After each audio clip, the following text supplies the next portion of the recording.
Good evening. Welcome to Growers Live. I'm Josh Satin. Thanks so much for joining us this evening.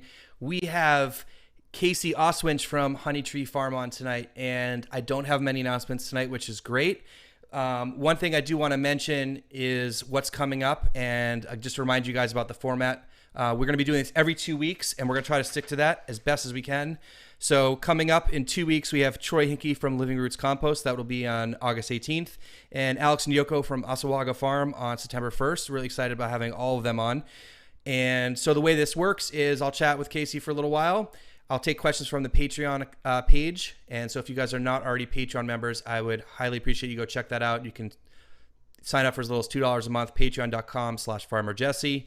And we take questions on there from you guys, and then we open up for questions from the chat. So without further ado, let's get Casey on. What's up, Casey? Hey, man. How's it going? Good. Good to see you, man. Yeah, you too. All right. How's everything going? You look like you've been working. Pretty good. Yeah, definitely. Every day. Yeah, this is like the time of year, man. You gotta like juggle 4 seasons at once. And like the peak pest pressure, peak fungal pressure, weeds, storms. Yes, we had one today. Hurricane, like we had rain yesterday. Lightning. Lightning's been insane here.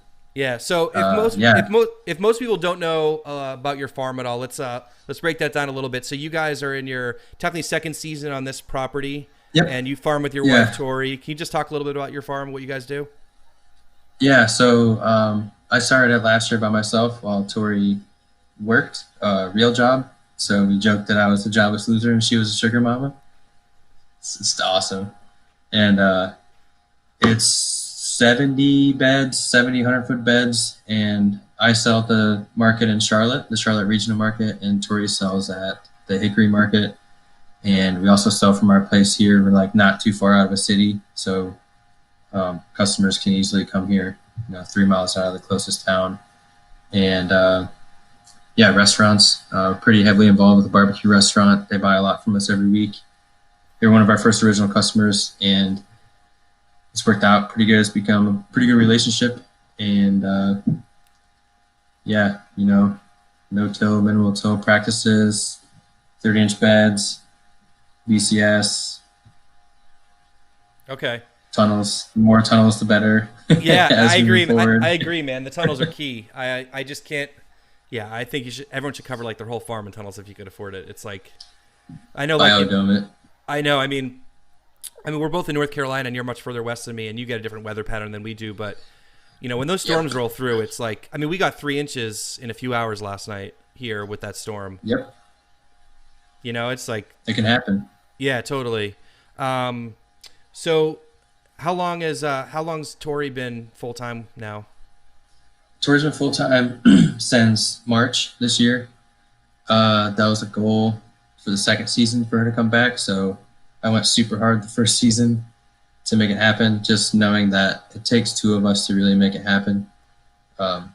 Personally, I wouldn't want to do this on my own. And we started it with the intent of doing it together. So we've been doing it, and we should replace the corporate income this season. So as long as we can keep that as a base and then move forward, we should be good. I should probably make sort of the joke that Tori was probably full-time on the farm before she left her job. You guys... Pretty much. Yeah. If you guys don't know... Yeah, go ahead. I was just saying, I do nothing with, like, the books or anything. Like, anything that requires organization, I don't do. And so, like, all the decisions made along the way, Tori was, like, there. And, like, we worked every weekend, every day to make it happen. And all I asked for was the big number. Like, what are the 2 big numbers? Like, I need to make a decision. So what are we going to do? And she always had them. And they were always right. So that's huge. Yeah. So one thing, I tell you this all the time, Casey. I know we're chatting all the time, and I'm really proud of what you guys have done, and I'm just really impressed by obviously your tenacity and hard work, and you guys are really making it happen, and you guys are making some good money and feeding a lot of people, and so I just it makes me happy to see that, and I love to see your farm grow and your business grow, and so I'm just really proud of all that, Casey. So, and if you guys don't know, Thanks. like, if you guys don't follow what Casey's doing, like please check out his YouTube channel. He posts once a week just to sort of highlight what they're doing. And Yeah. I mean, you guys know like you're also kind of a goofball sometimes, which is great. It's entertaining. So, all the time. Can't be too serious all the time. So, anyways, with that in mind, I want to get into some questions because I feel like we could just chat and people are going to get bored of that pretty quickly, or maybe not. I don't know. Yeah. So a lot of people in here already. This is great. I'll get to your questions. If you guys want to get some questions in, fire them in there, and then we're going to do the Patreon questions first. So, all right. So first question, Tony Lopez has got a couple questions, Casey. First, he said, I'd like to know how often they test their soil and what tests do you use, because he sees that you're using a lot of bed amendments. Yeah, we test. I test twice a year, and then my extension agent. We have a local foods extension agent, and she's really, really involved, which is awesome. And she just shows up she does tissue analysis. So she'll take like a few heads of lettuce, a couple bags of like tomato foliage, and then she takes them back to her office and sends them off to a lab, and they test the tissues to see how you amended the soil, what the plant's actually taking up. So like you can amend your soil, but it really doesn't matter if your plant's not taking it up. I do it twice a year through Midwestern BioAg. I hope that went through clear. Midwestern BioAg. And if you're just getting into it, I would recommend going to Ellen Polishuk's site. It's Plant to Profit. I think it's planttoprofit.com. But Ellen will do a soil, like she'll read you your soil test back to you for like $75 and tell you like after her 30 years of organic farming experience, exactly what to do, exactly what they've done, and what if she was still farming they would do. And it's for $75, it's like a no-brainer. So with the plant tissue analysis, has that been informative to you guys? Like things you thought you needed to add or not getting absorbed? Like what was the sort of results from that you took away? The most obvious one, because we do a lot of beets, is that the plants were getting enough boron, and that turned to be true in the tomatoes. And one of the bed of tomatoes was beets over the winter, so maybe the beets sucked up the boron. I don't know, but they're low on boron, so to adjust for that. And then earlier in the year, the tissue analysis was different than later. Like I just got it like 2 weeks ago, I think. So they've been using up nutrients. So like when it was sufficient, now it's just like good enough. And the difference in that is you just need to add some more stuff because plants are heavy feeders. But we're on a sandy loam. The top of our soil is a sandy loam, and then the bottom of it is like a red clay. There's some parts that are out there throughout the farm are red clay, and the sandy loam, the CEC is horrendous. It's like 5. It's really bad. So we don't really hold a lot of nutrients. We didn't have like any phosphorus to begin with. That's still becoming available. The pH is still rising. It was low. There was like 5.5 to 6 when we started. So it's shown that the initial amendments are getting up to what they need to be overall, but the heavy feeders still need a little more. I think a lot of people don't realize, especially about pH, is that it's a logarithmic scale. So like a 6 is 10 times different than a 5, and that stuff takes a long time to move the needle. So you got to be patient with it for sure. Yeah, I put a lot of. Yeah, what are you adding for that? No, it's cool. I put EM1 like with everything, so it's just microbes. Try to break stuff down, and it's cheap. It seemed to have worked, especially with like feather meal and stuff. So, are you treating all your blocks the same way? Or is every bed getting? I mean, you don't have to break down all the specifics, but it's like each bed get the same amendments on every flip, or? Kind of, but not really. It depends on what was there before and what the plant looked like before. Okay. If that makes any sense. So, if there were beets in a bed that didn't have splitting, so they were fine with the boron, I wouldn't add in a little boron on the next like foliar or the next, I wouldn't use anything that I needed to use. Or if the greens were fine, I wouldn't add any more nitrogen, especially if it was a root crop going in. So if I pulled salad that was good, harvested that, it was fine, and I was going to seed carrots, I would probably just put compost down and that's it. Okay. Sorry, I Cool. got a bug flying in my face. Yeah, it's all good, man. So another question. Tony's got a couple questions. Can you talk about the decision on how wide the farm pathways were going to be and how they would be maintained? Like the between plots, I imagine. No, I think between beds. I think. Oh, for 18-inch. Yeah. Okay. Is there any confirmation on that? Yeah. I mean, it just says farm pathways. I'm guessing that's Okay. bed walkways. Yeah. Walkways. Tools. So the Haas wheel hoe, an easy swipe down, easy swipe back. 4-foot weed mat is 18 inches, 30 inches, center to center is 4 feet. Tori is short, so 30-inch beds make sense because she can't reach or step over like much more like effectively if you're doing it all the time. And let's see. I think that's it. I mean, what was your decision Yeah, on that's 18? pretty much it. What was your decision on 18? How did you arrive at that? People ask me all the time, how wide are your walkways? How wide are your beds? And like, I feel like there's only that's so why, much. I mean, There's only so much variation, really. I mean, most people are going with 30-inch for the beds. Why did you decide on 18? well, 30-inch beds for the tools, 18-inch walkways for the tools, and landscape fabric and ergonomics. It's, I'm 6 foot. Like if it's a 36 bed, I'll just walk over it. But Tori's like 5'2", so I gotta, can't expect her to like over all these beds, Yeah, totally. I mean, I experimented with some 36-inch beds, and I'm like 5'10", 5'11". I like 30-inch better. It was more awkward for me. I tried it. I didn't like it. And I had 14-inch walkways at my house, and I put 18-inch walkways at the Raleigh City Farm because I figured it's just more accessible for more people if the walkways are a little bit wider. Yeah, and if you have people work in your place, like we have some volunteers here and there, a wider walkway allows for less stepping on plants. And like it'd be cool to do 12 inches to maximize the space, but in reality, and I'm tall too, and I have big feet, so like if I'm transplanting, I want to be able to actually fit in there and work. Because it takes forever. Transplanting sucks. Like it takes forever, I think the other thing you got to realize with the wider walkways also is that sometimes the plants get really big. Like if you're planting squash, like it hangs over the edge. Oh, yeah. So if you have a tiny walkway, it's growing into the other bed probably. I know. Even carrot greens, like and we have a tunnel it's all carrots in the backside of our nursery tunnel, and they're like just about to touch. So they're almost ready, so it doesn't really matter. But if you walk through, you don't want to bust all the foliage and cause openings for fungal issues and all that. Cool. Next question here is, can you talk about the work done with Green Dreams in Florida and what journey he took from landscaping to farming? Yeah, Pete. I went and worked with Pete for a week. Pete started out as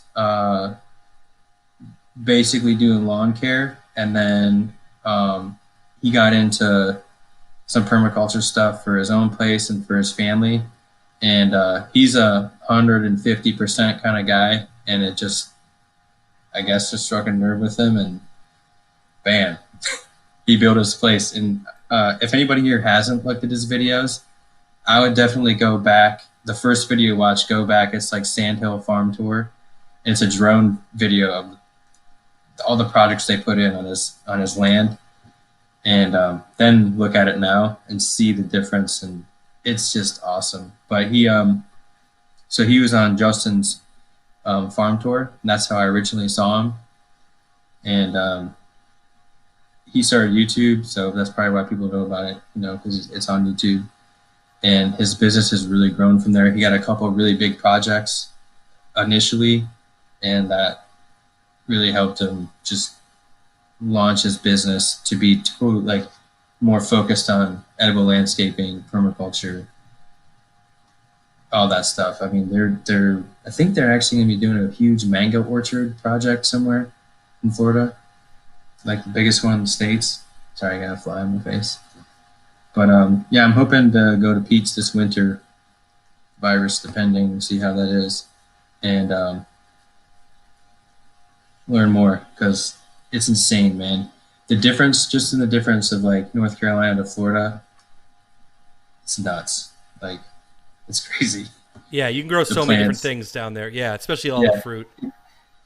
Yeah. And really, like, Pete's channel is really good, and it's just check it out. But that's how we like transitioned into it.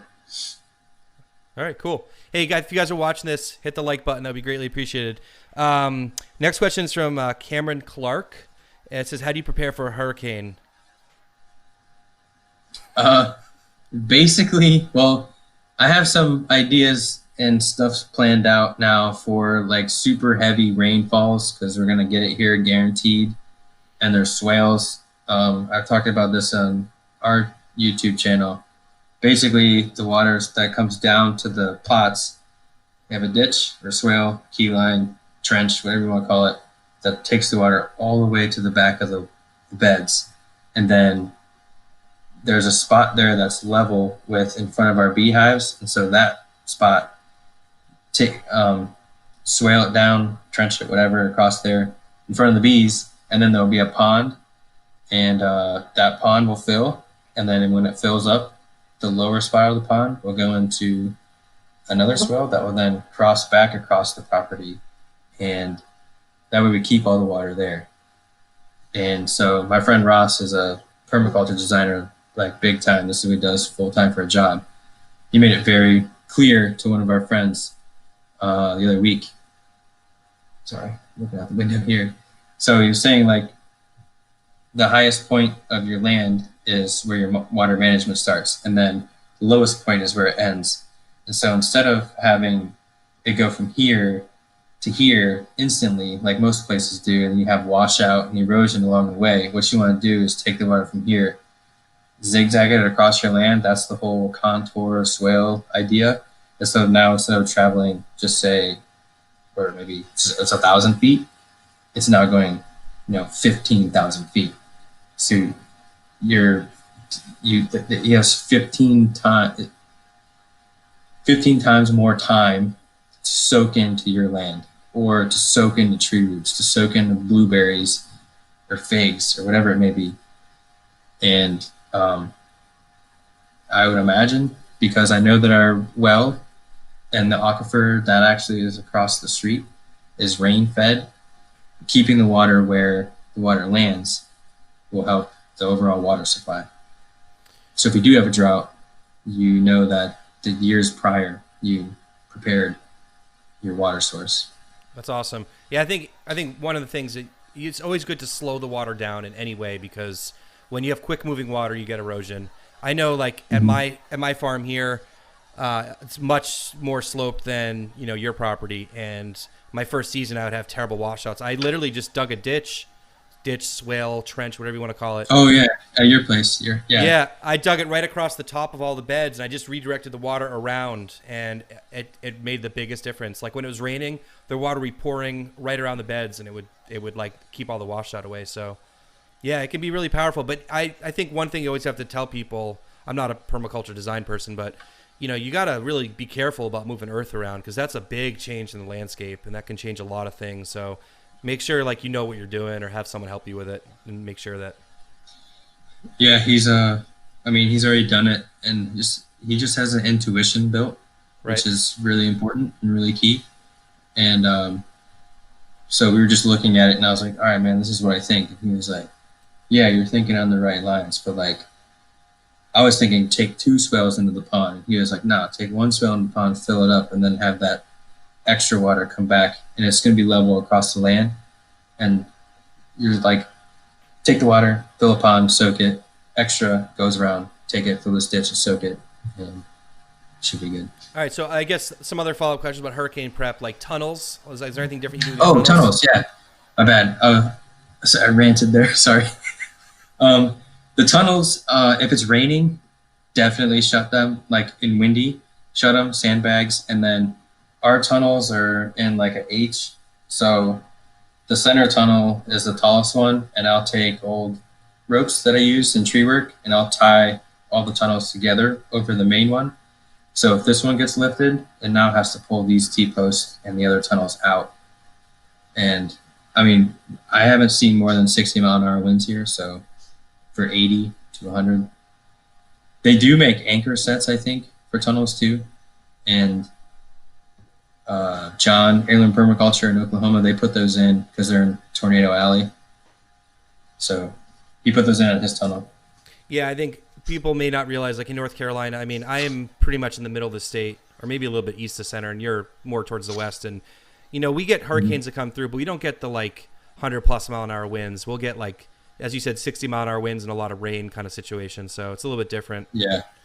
The only, sorry, I said the most damaging hurricane out this way was Hugo in '89. And the only reason it was so damaging is because it moves so fast. So most of the time, by the time the weather gets here, it kind of poops out and is beat up by the land, loses its fuel, and it's not as intense as it is on the coast. Yeah. Okay. What about, I know that some people talk about the sort of the water coming off the tunnels. Do you guys leave like a space on the sides of your tunnels to either soak in water or divert water? Or is there a bed like right there? Not really. Okay. Not really. I put grass clippings down. That's helped with some erosion. But I don't know. I guess it really hasn't been a huge issue. Some of the beds will erode a little bit, but put some more compost down, and really, if anything, it kind of becomes a spot for more weed seeds to land, it seems. Okay. But other than that, it hasn't been a huge issue. I guess I'm speaking of my experience here. It's like when you first start growing and you don't have a lot of plants in the ground, the soil is a lot looser and easier to erode. But once you have more crops in the ground, leaving more roots in the ground, I find that the soil holds together a lot better even when it rains hard.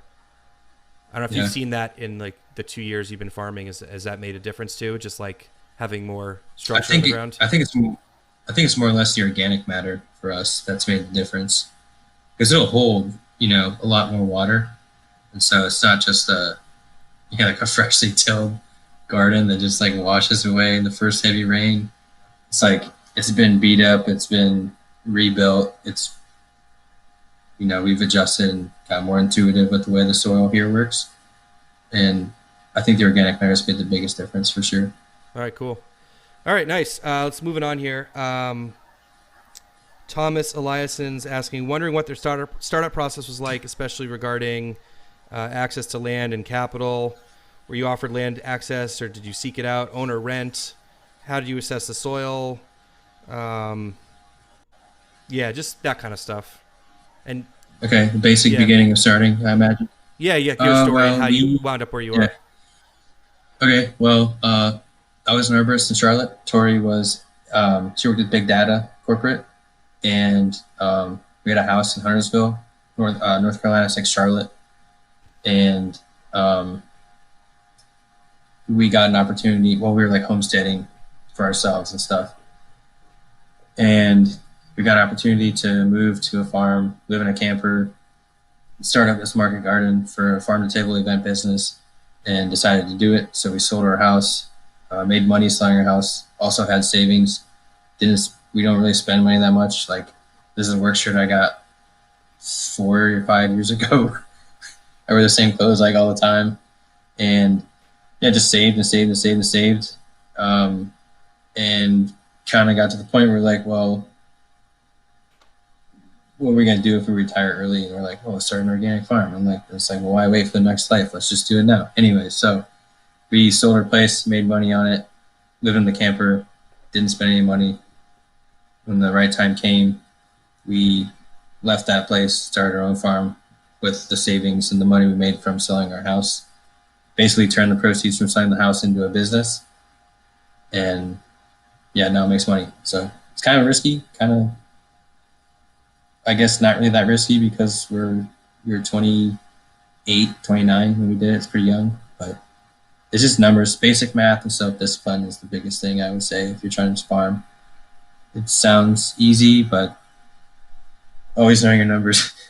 It's a calculated risk. I mean, the beauty is that Tori, I think, keeps you guys pretty grounded with finances, and she makes you and her both make that very clear that she's like, we're gonna make this work. Well, we knew. Well, the thing, so you can't, we didn't just get into it and getting land. We're we already farmed with someone else's land. it was really calculated, and a lot of times I oversimplify it when I'm thinking about it because we did it and like this is how we think, but um, just the whole like we had the whole picture in mind, whatever the goal in mind, and that was it really. So work, make it happen, and like I have skills from being in horticulture for 15 years, and she has skills from being in accounting forever. You combine them, we were like, I think this will work. It has so far, so That's awesome. And I think, yeah. and I think you guys have obviously something special. You guys, I think I joked with you about this before, but you guys, you know, the fact that you live and work together and are married and like that's, I don't think that's for everyone as well. So No, I mean, well, we wanted to work together. That was a goal. So right. it wasn't. I mean, that was a goal. Like that's what we wanted to do. Okay. I hopefully that answered that question. So I got a question here. I'm not sure who it's from. But this is another Patreon question. When you market garden plan, do you take into consideration the difference in water demands by each vegetable? And that will play into your overhead irrigation system. Since the overhead irrigation system does 6 or 7 beds at once, does that dictate where you plant crops as to not overwater or underwater certain crops? Yeah, it definitely does. And I would definitely do it more if we could effectively like crop plan and plant in blocks like that. I would do that all day. So overhead for like arugula, radish, and some greens, they all can handle it, but no overhead for beets, turnips, and carrots. You know, they'll all be on drip, but you can all irrigate them pretty much the same for us where we're at. And, you know, greens, we try and plant greens together so we can cool them all at the same time in the summer. Yeah, but moving forward, ideally, if I could block plant 6 beds of different crops at the same time, they would all have drip tape and they would all have overhead. And so the drip tape would be the main irrigation. This is outside of a tunnel. Drip tape is the main irrigation, and then overhead is the cooling irrigation. It's strictly meant for cooling the plant, not meant for irrigating it. Because especially with beets, you get in this issue where Cercospora leaf spot just like explodes, and the overhead irrigation on the beets, the army worms, like whatever environment I created for them, they wrecked an entire bed of gold beets last week in like 2 days. So yeah, that sucks, but yeah. So is that something you're going to try to do like in the future? Is try to block out like, well, this field block will be for this, and this will be on drip. Yep. So we don't plant, like we grow all year, so it's harder for us to work into that. We eventually will work into that. We do markets all year, and so it's harder, you know, to just stop for like a month and like reset. It's not going to happen because this is our only income. So we'll just work our way into it and learn along the way, learn and fail along the way. Yep. Ain't that the truth? That's all it is, really. That's all it is. You know, and then repeat, you know? You figure that out, and then I'll be like, oh, well, what if I do this? Or I have to do this now because the market changed. And like, we kind of like decided that we're just going to have to stay in this mindset forever and we'll be good. Yeah, it's exhausting, but yes. Yeah, it keeps you on your toes. Well, I mean, you get used to it. Yeah. I guess you got a different way of thinking about that. So that's it for the Patreon questions, although I have a question that's the same as what Jesse wanted to ask, and also Gene from Raleigh City Farm. We want to hear about your crazy onion production, Casey. Onions, okay. So let's talk onions for a few minutes, and then we'll get into the online questions. So. Okay. I'll drop the secret for onions here. Okay, because if you guys don't know, like, your onion production is insane. Like, it's awesome, man. Yeah, so the big trick with onions is right when you transplant them, they need extra nitrogen and phosphorus for one. And then right when we transplant them, we'll do a foliar feeding.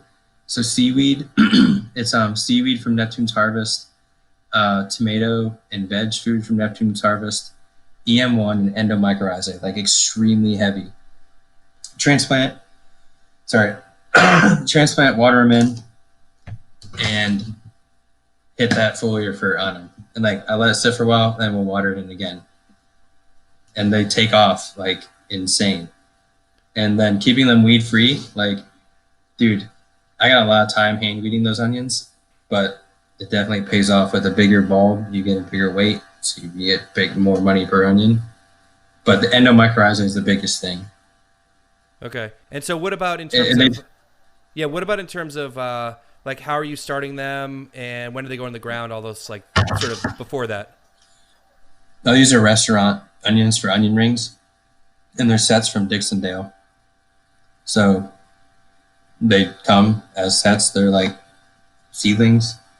I'm going to do some different ones next year that we start from seed. But these ones are strictly for onion rings for the restaurant. And they don't care about anything except for having a big onion. So it's you get sets, smash them in the ground, load them with endomycorrhiza and nitrogen and phosphorus, and they grow. Keeping them weed free too. When do they go on the ground? Mid-March. Okay. Yeah, and I did put row cover on them the last year when we did it, and it was so windy it like knocked all of them over. So yeah, plant them like an inch in the ground, just like poke a hole, stick them in, cover it. It's I did same spacing as Salanova, four rows, 6 inches. Okay. It's like 800 onions per bed. Yeah. But yeah, that's it. Okay. Like, and then curing. I saw in your vlog. Oh.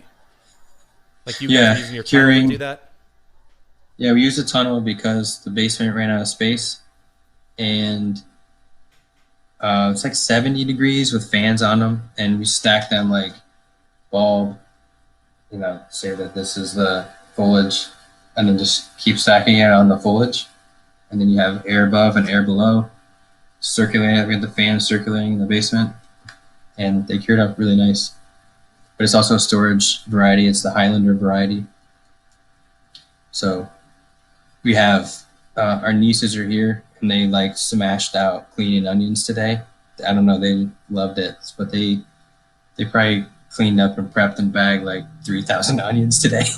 All right. So how many feet of onions did you guys do this year? There was 5.5 beds, 100-foot beds. 550 feet. That's a lot of onions, man. Yeah, but I mean, we're gonna sell them. Like, yeah, you know what I mean? Awesome. It's awesome. So I take the bigger ones to the restaurant, and then the smaller ones to market. Some people like little onions, like the little ones, and they just use them for cooking. They don't want to keep one in the fridge half cut. Or the restaurant dices them up too, the Honey Hog restaurant. All right, I'm looking for some questions here. Anything else you want to add about onions? I know you make everything sound so simple, Casey, I guess I did foliar for them twice, I think. And it just seems like every time we grow them, man, like last year we had 9 inches of rain in one weekend. And then this year we had 6 inches of rain in 1 week. Yep. And I think we had like 3 or 4 the next. Like it rotted out 2 beds of carrots, but the onions were just like they could handle it. So are those on drip or overhead? They're on overhead, but once they get to start bulbing, I don't really irrigate them anymore. Okay. My thought is like their bulb is their energy storage. So if you stress them with water, they'll pull what they can and get a little bigger. I don't know if that's true or not, but that's just how I feel about it. Okay. Heirloom Permaculture's in here. It says my wife blames Casey for our all in. All in? Yeah, going all in, I guess. For the onions? I don't know. Oh yeah, they got a tunnel and they produced like mad cucumbers and onions and tomatoes this year and peppers. Nice. That's the people that anchored theirs for Tornado Alley. Right. Yeah, I remember you mentioning that. Yep. Not Norm. Gene says he's wearing shorts. He's letting you know that. So, Gene. if you guys don't know Gene, Gene's an incredible person. He's like does so many things at Raleigh City Farm. So he's in like every one of my videos. So how you doing, Gene? I'll see you tomorrow, I'm sure. Lindsay is saying, why is Serviceberry your favorite tree? And also, what do you think about espalier in a market garden or edible landscape? Good, not practical? Espalier. Sorry. Have you eaten a serviceberry? I have not, no. Okay. Has she eaten one? I don't know. Has she responded yet? I know there's a lag on YouTube. Yeah, are they really tasty? Is that why? Yeah, mix a blueberry and a strawberry and a raspberry together, and then put it on a native tree that can handle urban conditions. Eastern United States native tree that can handle urban conditions. And you get white flowers in the spring. It's a super cool, like small tree. Sometimes it can be like multi-stemmed. And the birds, the reason nobody knows about it is because the birds get to them before people do. But when I was in college, we were touring this nursery production facility, and there was this massive row of serviceberries, and I just started eating them. And I was like, dude, these are awesome. And then when I was in the military and we left basic training and we showed up to tech school, there was a serviceberry like right outside this building that we were supposed to report to. They were like standing in formation. I like walked out, was like, dude, serviceberries. You're going to die if you eat those berries. And I'm like, no, I'm not. Then I had Tori mail me the book, Edible Wild Plants, and it was on the cover of it. So it's just my favorite tree. Okay, nice. Espalier. Yeah. Sorry. If you want to put the work into it and wait and all that stuff, it's cool. For our fruit trees, I'm probably gonna take more of like a agroforestry route, because I've done espalier. Being an arborist, we had mostly magnolia trees that we maintained, and it's cool, but it looks cool, but I don't know. All right. So do you want? Have you talked much about sort of your plans in the back yet? Have you? I don't know if you've been talking about that. A little bit. It's just the swales and blueberries and figs and probably some nitrogen fixers and perennials, chips, and then running meat birds in between, out of a chicken tractor and poultry netting. And have you guys started that planning or any land work yet? The only thing that I've done is so far, that's a winter project. There's too much stuff going on right now. The only thing I've done is not mow the swale line with the contour line, just so we can look at it and be like, oh, okay, yeah, like I see how this is flowing. That's cool. That's a good idea. So like we're walking around it, we're going in between it, we're thinking about we're moving chickens, like we have to pull a tractor over here and move the fence through here and blah blah blah. For the trees are gonna get this big in between here and prune this or whatever. Like just thinking ahead that way, just by not mowing those lines. And if you don't like them, you just mow it and do something else. It's no big deal. That's a cool way to do it. You can really visualize it and try to imagine your workflow. Oh yeah, it's really cool. And that goes back to what we were saying before, is like take your time with the planning, make sure you're, not jumping the gun. I don't know. I feel like when I got into learning about permaculture, it was like must dig swales. That's like what everyone wants to do, is like put swales in everywhere. It's like, wait, is this the right thing? Like you want to, take your time with it, make sure it's done well. Yeah, I think, a lot of that stuff comes from more arid climates and where it's more of an issue to actually retain all your water. We've probably got especially the past week, and it's actually sounds like it's raining right now. Pretty sure we're close to our yearly average rainfall already. And we still have hurricane season. We still have like fall, which is pretty rainy, like late fall. And then as we go into winter, so there's still a lot of rain yet to come. And it's really sloped land around here. You want to zigzag your water and keep it there. Because we can get into a drought. We had a 6-week drought last year. Yeah, last summer was really dry. And it was, I think you're right about the arid climates. I mean, I went to go visit Bobby Tucker at Ofusky Farm, big broadacre permaculture guy. If you guys haven't seen that video on my channel, check that out. He's an amazing permaculturist and farmer, rancher, everything. And yeah, he was saying like a lot of this stuff, it just doesn't apply in this context because we don't get the same. We're not trying to necessarily store as much water in a lot of situations. We're trying to, move it around. And it's just different. It's, a lot of stuff is context, and it's really important to understand the idea. It's important to understand the idea and not just do the idea. Like, you can swell up a bunch of stuff and probably cause more issues when you get this much rain. But we have a lower spot where we can put it into a pond, and really I just want to grow toads. We have toads growing in a silage tarp right now. Like, every day I walk by it and I'm like, hey, how you guys doing? It's just cool. But like, building ecosystems is what permaculture is really about, growing food with it, at least from what I've gathered. And yeah, our land is sloped, and we do have the ability to hold it, and it will also help our neighbor's driveway. We raise chickens on their land, so if we can help their driveway from washing out, they actually have to get it fixed right now.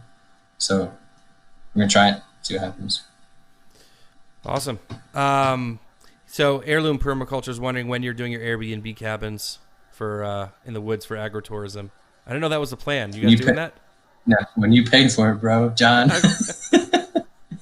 No, it's I've been thinking about it. Like, it'd be cool to have a little cabin back there to Airbnb, like, and then someone comes and we like get vegetables and maybe like a meat bird or something, and then you like cook it or whatever, cook a dinner. Yeah, but Bobby. We'll see. I mentioned Bobby before, but he has a off-grid cabin at the top of his farm that's like secluded, and they do rent it out, so it's pretty neat. Yeah, that's cool. Candy onion variety? I don't know. We grew it last year. Okay. It doesn't store as long as the Highlander variety, but it did bulb, whatever you want to say. It did grow out like the Highlander, and it was nice, good taste, good. People liked it. Okay. This is the southeast too, so just say it's the southeast. Highlander's good for. That's a recommendation from our extension agent. That's a good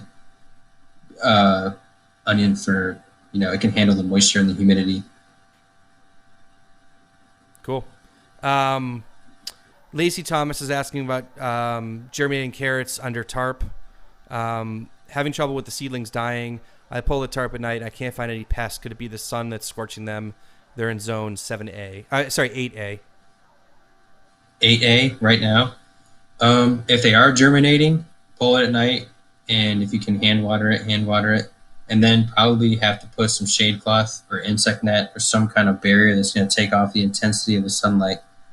So this time of year, you have to worry about the intense light, just straight cooking stuff. And we've had issues with the heavy rains and intense sunlight. It will crust the soil over, and then the heat just beats off the crusted soil and roast, especially lettuce seedlings.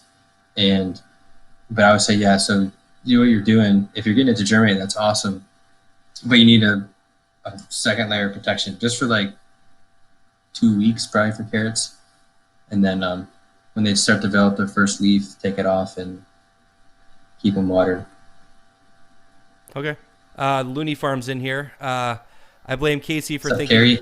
Yeah, Carrie. I blame Casey for thinking I can do as much as someone 15 years younger than her. So. Oh man, no, Carrie's. If we ever have a bad day, I always think Carrie's had a couple rough years in Oklahoma, especially, and I'm like, we could be in Oklahoma right now, but we're not. She knows that too. So. All right, so that's how you feel about Oklahoma? Yeah, I've never been there, but I know the weather's rough.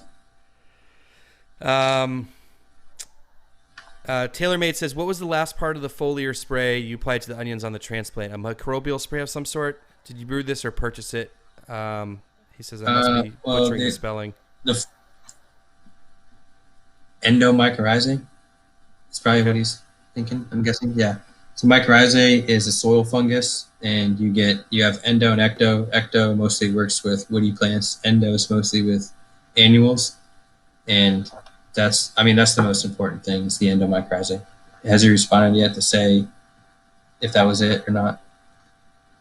No, but where do you get that from? Country Farm at Home. Do you, Yeah, they have everything. I know people They always do. ask me, and they're like, "Where'd you get this?" I'm like, "Country Farm at Home." I'm like, "Sorry, you got to Uh, drive there." A big shout out yeah, to them. I was there. it's.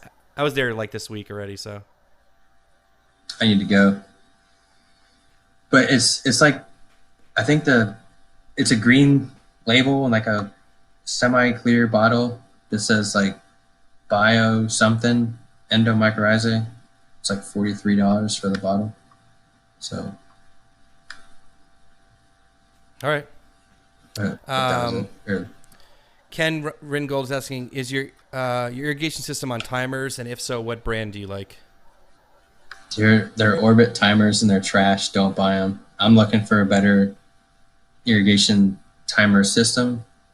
Um, I would rather stick around here. They don't shut off or they won't turn on. It's just really annoying. I've had trouble with And them too. yeah, I don't. Whatever it is, I'm not sure what their deal is. And if they're facing the sun, you can't see to time or like what station you're running. And so we do it mostly manually through timers. So like I'll set a timer for like 30 minutes. A lot of times I'll look back and be like, dude, it's been an hour, like still running. Oh, okay. But ideally, I'm going to look into some better timers this winter. And I like to get one that can run in like with my phone and see it like what's running with my phone or something like that. Yeah, I don't even know if I had a Rainbird system with the like solenoids at my house, and I loved it. Like it was really reliable. I didn't have any issues with sticking open or closed, but it ran off AC power, so it was like, you're out in the field. Like that was under my house, but like for Raleigh City Farm, I had to go with a battery situation just because it was out in the field. One thing I've noticed, Casey, is that if you have I didn't have a filter on my water before going into the timer, and then like a little bit of whatever would get stuck, and this valve wouldn't close. I'd go out there and just be weeping like all night long. I don't know. That's just what I've experienced with some of those cheaper timers, but yeah, they stick open. It's pretty frustrating. Yep. All right, cool. Then, Yeah. Go ahead. No, I was just saying it just sucks. It's annoying. Sometimes it can really mess. Like it left it. I set the tomatoes and it left it on, and I was doing something else. It was like 3 hours, and it split like all of our first slicers. Like the first ready slicers all split. Like that kind of stuff is like, dude, seriously, that would have paid for a better timer. But yeah, whatever. I think another thing people need to realize that with timers is that you can't just set it and forget it. Farming isn't that way. Like like you might think you have it dialed in and then it rains for 3 days. Aren't you going to go out and adjust your water, or you have it set and you go out there and it's not enough water? Like you have to be changing it all the time anyways. So I always like to point that out with people. Yeah, there is no mechanical answer to questions about growing plants. It's all going to be intuition, especially with your land and your area. That's the biggest thing. If anybody could take anything from this, is like just spend time out there watching stuff and messing stuff up, and it'll only get better.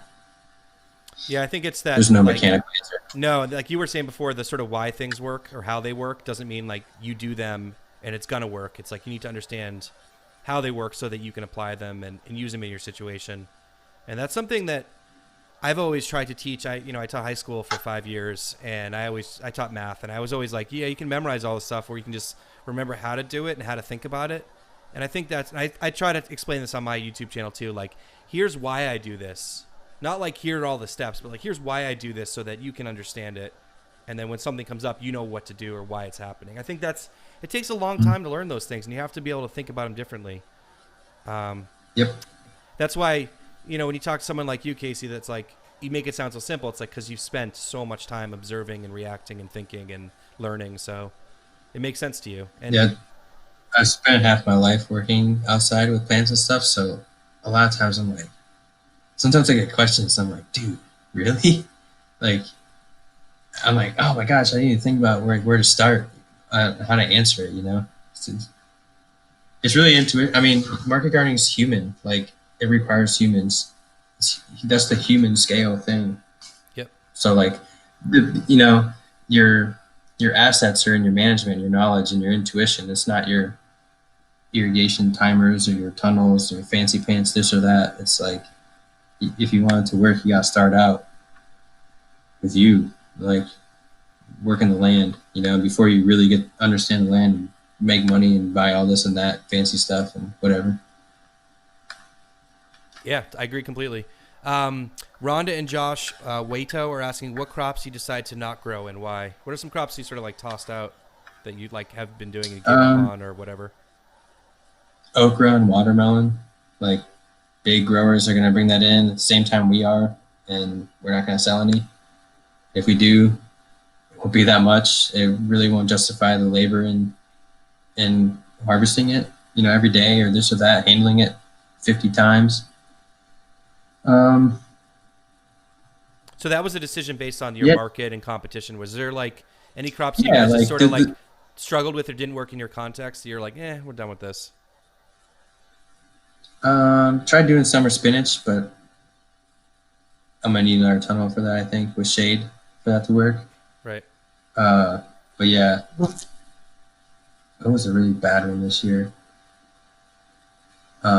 Marigold tomatoes, not growing those anymore. They split real easy. That's probably the worst one this year was the marigolds. But yeah, okay. So like I see it as, if someone's gonna show with watermelons and okra, that's fine. But like, I'll have root crops at the same time that people don't have. Okay. Someone's asking about how you did during the storm, but you already mentioned that. Casey, feel free to talk. This is Lindsay Russell. Casey, feel free to talk more about your agroforestry plans. Also tell Tori she's awesome for sharing the accounting tips. And yeah.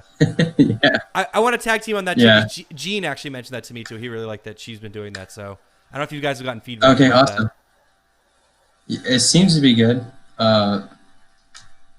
It's hard for me to edit because I don't know what she's talking about. So I have to edit that part. I know you'll find this funny. Like I'll edit it and be like, Tori, will you watch this real quick? Like I need to make sure this works in with everything else. And she's like, you need to change this and this. And I'm like, oh, okay. And the agroforestry stuff, I would say we don't have the land to really agroforestry, but I really like it. And so that's a verb now. Most of this agroforestry. Yeah. Yeah. Okay. To agroforest, I guess is the right way to say it. But I would say look at Pete's videos, Green Dreams, Pete Canaris. He just did a project, and it would be similar to what we would do here, but you know, different plants. So yeah, I mean, I haven't. Definitely this winter, I'm going to get into it more, but so as far as right now, how much land is that you guys are going to be working with? So it's basically like from behind, if you guys have seen Casey's property at all in his videos, it's like from behind your last field block, like out to like the back of your property, essentially. Yeah, pretty much. And then the woods to the right, there's some like really crappy pines in there that I like to take out and bring in some more sunlight because it's morning sunlight, and still about probably 2 or 3 in the summer you get good sunlight. So that's like where you can put the serviceberries, the Kuza dogwoods. They have a really good fruit. You can probably get away with figs more towards the edge. So just stuff like that. Just try it out and see what happens. Okay. And if you guys don't know, please go check out Casey and Tori's YouTube channel, Honeytree Farm. As I said, they do a video a week, and Casey, I don't even know how you find time to make a video a week, honestly. It's awesome that Sunday. You're sharing it. What's that, Sunday? Yeah. But you have to film all week. You have to grab your camera. It's always an extra thing to think about. Most people don't realize that about YouTube. Well, unlike you, I don't set up my camera. I just put on autofocus. Dude, you got a tripod. You got a tripod. I'm very proud of you. Yeah, thanks to you. That was totally your recommendation. It's made a big difference too. Okay, I'll keep pushing you, Casey. I'll keep trying to give you tips. Anyways, and you got some new lenses and stuff. I feel like it's definitely looking a lot different. I think with experience, I mean, it's repetitions, and I think people really like to see it and follow along. It looks like you're getting some good traction. And go over there and check out. Obviously, if you're just tuning in now and you don't know, like, please go and subscribe to your channel too. So, how's that? How are you feeling about that now that you're sort of? When did you start the once a week? Was that just this season, basically? Because you were kind of sporadic before that. Yeah, when Tori quit, I went once a week. Sorry, some water. Yeah. So are you still enjoying it? Like, is it seem like a chore, or is it?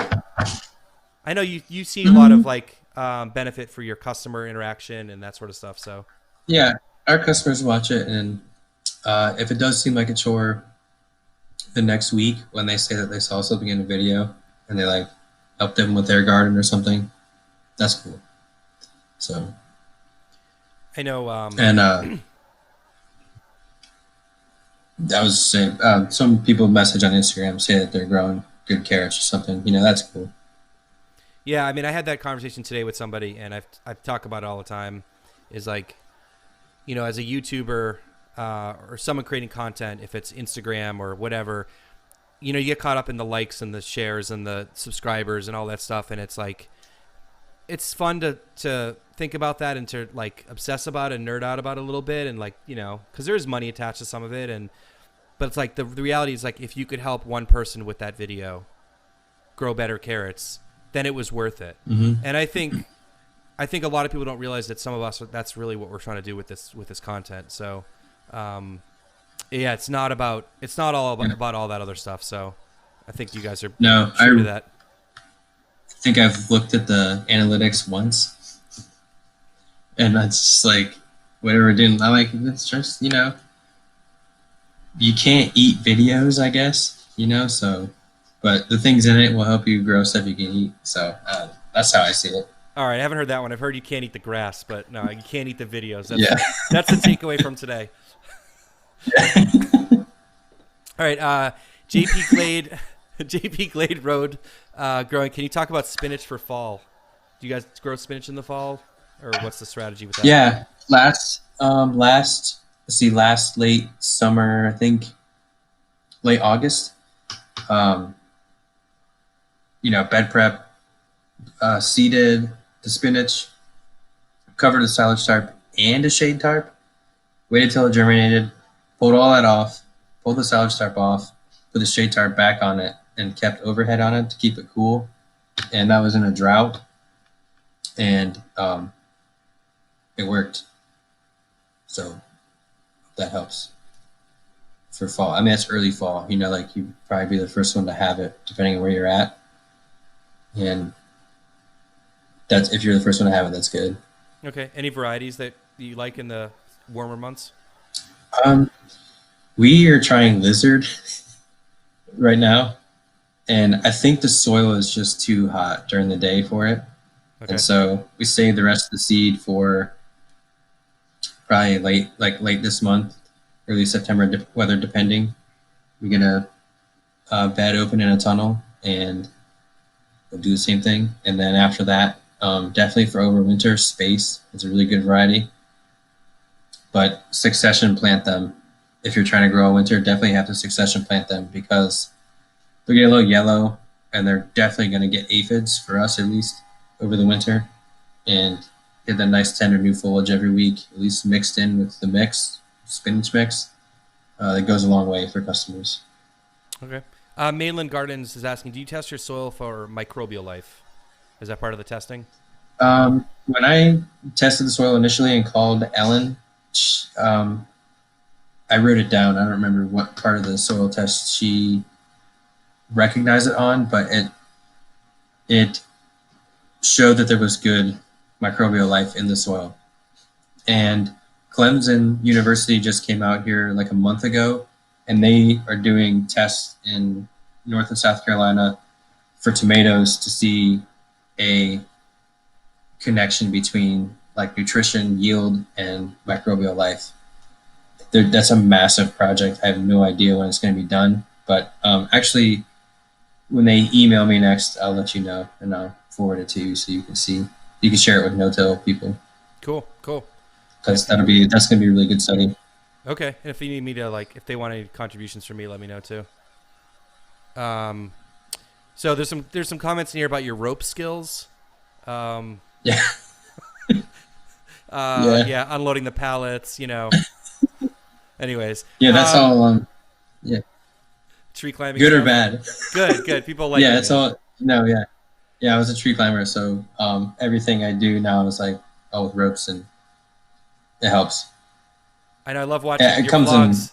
I love watching your vlogs, and you're like, "All right, I'm gonna grab this rope," and I'm like, "Where did you get that rope? That is not a rope that yeah people usually have laying around." yeah.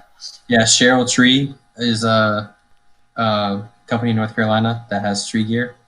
Just look at their rigging lines if you want a rope like that. But you also have to realize that if you like unloading the soil like that and really stressing it is really hard on the rope. So like once you use it for something really hard like that, you have to use it for something hard like that. So That makes sense. yeah, Um, do you prefer pelleted seeds for carrots? And are there certain seeds you do not get pelleted, it's all raw seed. other than what Salanova? Salanova and Muir is the only pelleted seed we get, and Ruby Sky. What's Ruby Those Sky? are Is all that lettuces. is that a lettuce? Okay, yeah. I agree. I think Yeah, it's kind of like yeah, that's pretty much all I buy pelleted too. The lettuce seed, they're too small, man. I can't deal with unpelleted lettuce seeds. but the price of Salanova too. I don't even know if they have raw Salanova seed, but I don't think so. some of that stuff too is like you just want to make sure it germinates. But carrots are so cheap, just overseed it, and Yeah. then if it really comes down to it, thin it. If you get good germination and you overseed it, that's amazing. Like at least if it's super hot, I overseed everything in the summer, and then I wait for the heat to weed out the weak ones because it will, and then go through it. If there's a thick spot here or there, just weed out a few or thin a few, and you're good to go. Okay. When you say overseed, are you like doubling, tripling? Like any good rule of thumb here for people? Double or triple. Okay, If it's cheap seed, it's cheap seed. that's true. Yeah. Like, and if you get an extra yield, you pay for the extra seed, especially in these months out of season. Yeah. I mean, that's the other thing about like lettuce seed. Like some of those varieties, like the Salanova, they're pretty pricey seeds. So Yeah. Well, I mean, wouldn't put 4 Salanova seeds in a 128 and no. germinate it because you can control that more than you can control carrot, like direct seeded carrots out in the field. Right. Okay. What are some JP Glade Road Growing is asking? What are some of your improvements for next year? Things to invest in. What are your plans? More tunnels? More tunnels, more shade cloth, more drip, more help, labor. You guys looking to take someone on next year? Yeah, we kind of have someone part time now. It's he's a high schooler, local high schooler, but their family's starting a farm. So like he's working here, learning stuff, and then applying it to their farm. And so he's been doing good. Like I've been teaching him how to run the BCS, prep beds, do harvesting Thursday with him, and washing, and it's been pretty good. Let's see, improvements next year. Irrigation timers. Those are probably the biggest things. More cover cropping if we can. Probably a little more weed mat for some weed pressure on the Salanova, or like something like fennel. Like we sell a ton of fennel, surprisingly. Fennel and kohlrabi have like exploded this year for us in sales. It's weird.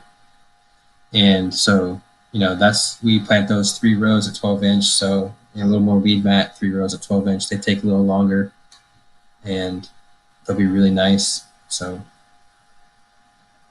I would say that's probably it. We're pretty good on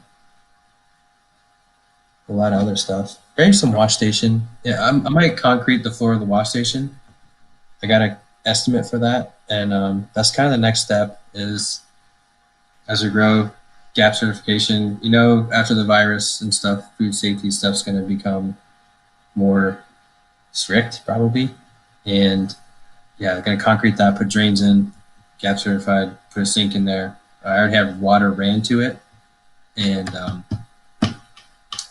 yeah, That's probably what we're gonna invest in. What's the cover crop plan for the winter? Are you guys going to put some blocks into cover crop, or are you just cover cropping new areas? Yeah, both. Okay. Probably both. The first plot that I started planting in fall 2018 when we started, probably gonna cover crop that one. It's been used and abused with like greens roots and tomatoes. So gonna give that a rest, and then gonna build another plot to take that one's place here probably in a month. And there's a whole nother area. If you remember, like the front of our place to the right, like the 3 oak trees to the right of that, there's just an open bit of grass. Probably gonna cover crop that this fall and winter too. All right. Yeah. Question here about serviceberries. A lot of questions about serviceberries. Will they grow in partial shade? Yeah. Yep. Okay. Lindsay Russell saying your sound quality is improved. Today or no, like on your videos. Is that because you got rid of the mower next door? Is that why? No, just kidding. No, the actually, Heirloom Permaculture sent us this microphone, and that's what we've been using. That's probably why. Other than that, I have no idea. My editing skills are been, not that great. So I try and move the music thing up and down. You get the story across, Casey. It's all the storytelling, man. You get the story across. You got to remember that. But that's good that people are noticing that.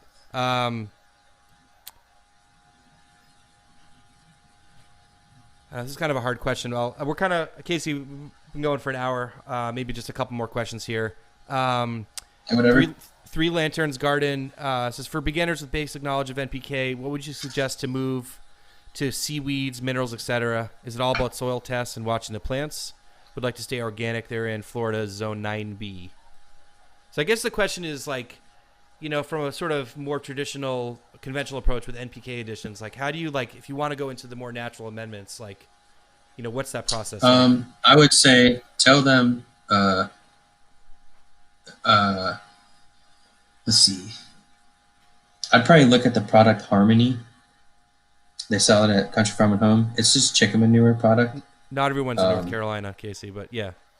I know, but Harmony should be available. It's OMRI approved, so organic approved. But that's going to give you it's like a 543 a little bit or something. Yeah, that's going to give you your NPK, and then there's a good bit of calcium in it and something else, I forget. But that'll be a good, like, just a broad fertilizer for what they're probably looking for. And adding compost probably too, whenever possible. Yeah, I would. Organic matter, doesn't hurt. Okay. How about Ken Ringold is asking, anything to do to prevent carrots from splitting? Splitting carrots is from excessive water. So if it's rained a lot there, and I'd imagine if they're in a bed, it's probably the carrots on the edge of the bed where the walkway will hold some water, and then it will seep into the bed, and the carrots, they can't absorb it, and handle that water, so they'll just split. But that's what that's from. Okay. David B's asking, you ever thought about growing cannabis? I guess it would be hemp for CBD here, but yeah, I had never either. No, we don't have enough land in that. No. All right. Mainland Garden is asking, do you change your, and before we get into this, if you guys have any last couple questions, please get them in. Make sure you guys hit the like button too. Mainland Garden is asking, do you change your feeding depending on the stage of life of your plants, veggies and flowers, or, bacterial to fungal life of soil? Do you do any of that sort of stuff? Or does it mostly get added before you plant? Well, for amending, you want to start with a pretty balanced soil. And then if you're trying to, like for tomato production, you'll need extra potassium. And so early on, you're going to want to add that, and you'll need calcium. You want to add that extra if you can, foliar, whatever it may be. And most of it is really just looking at the plant and adjusting that way. The plant's going to tell you mostly what it needs. If you have the time to take care of it, it will most likely adjust accordingly. Any experience with vermicompost? Have you played with that at all? No, but our extension agent has done a lot of vermicompost stuff, and she's really into it. So hopefully we can somehow, somewhere, build up a vermicompost center and or station or something, and get something going. Okay. How about herb production? You guys grow any herbs? Not really. Okay. We like to redo some of our landscape to put herbs in there. Like perennial herbs, just so they're there. They're good for pollinators and bees too. So Okay. Very cool. I think we got through most of the questions. I'm sorry if I missed a few, and there's a lot of comments in here. It's always a struggle for me to see them all, but hopefully I got to all of them. Casey, anything else you want to add tonight? Anything you want to share with the audience? Anything coming up to expect from you guys, like on your channel or your farm or anything like that? Fall and winter. I love it, man. More accounting tips that you don't understand. Yeah. I'm gonna try and do compost teas in our nursery over the winter. Okay. And get that set up for it's like to be sprayed like en masse across everything. That's one thing that Pete does. Green Dreams in Florida is just makes a big old thing of compost tea and then just puts that biology everywhere. And it's not a fertilizer. A lot of people think it's a fertilizer, and a lot of studies out there will say that it's not effective. It's not a fertilizer. It's part of your fertilization program. So it's important to think of it that way. All right. Very cool, Casey. Thank you so much for coming on tonight. And I know you're very busy and really appreciate it and all that you add to the community, not just your local community and the people you're growing food for, but also the online community and the farmers all over the place. So thanks so much, Casey. Yeah, you too, man. Yep. We'll see you. All right, so that wraps up Growers Live with Casey Ostwinch. Please check out Casey's Instagram and YouTube channel and all those things. He's doing such great work. And also, Tori was not on tonight, but Tori is an amazing part of the team, and she works her butt off too, and a very knowledgeable farmer, and just a great person as well. So thanks so much for watching, guys. Make sure you hit like. Make sure you subscribe to the channel if you're not already. Thanks so much, and we'll see you guys in 2 weeks.